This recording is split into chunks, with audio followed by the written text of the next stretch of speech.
À vous d'en être les témoins. Cette parole sonne comme un impératif. Elle s'adressait aux disciples. Leur sentiment, devant l'annonce de la résurrection de Jésus, était la crainte, l'effroi, l'hallucination, la difficulté à croire. Cette parole, elle est pour nous, disciples du XXIe siècle, confrontés aussi aux difficultés à croire. Être témoins de quoi? De qui? Du Christ vivant ressuscité. Celui qui aujourd'hui encore, au présent de nos routes, de nos vies, nous rejoint, comme il a rejoint les deux du chemin d'Emmaüs. Il est toujours en dialogue avec nous. De quoi parlez-vous en chemin?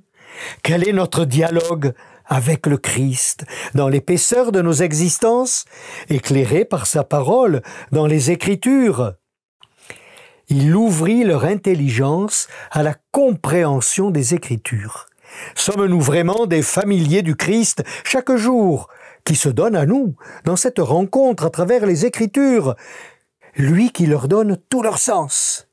Que nous dit chaque jour, à travers cette longue histoire de Dieu et de son peuple, à laquelle il est venu donner toute sa lumière? Il nous rejoint à la table ouverte du pain partagé avec les frères, l'Eucharistie. Est-ce que la porte de notre table lui est vraiment ouverte? Avons-nous envie de nous asseoir avec les frères et sœurs qui nous sont donnés à la messe pour vivre de sa rencontre? Il est l'unique pain pour tous et chacun.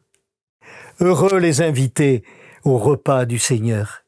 Et n'oublions pas que nous ne pouvons pas être témoins de ce que nous ne contemplerons pas.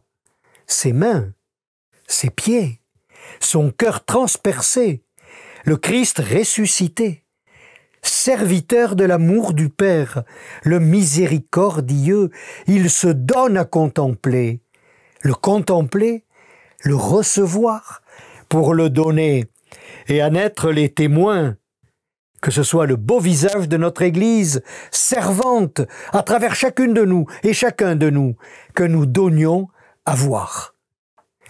Bon dimanche, bon témoignage.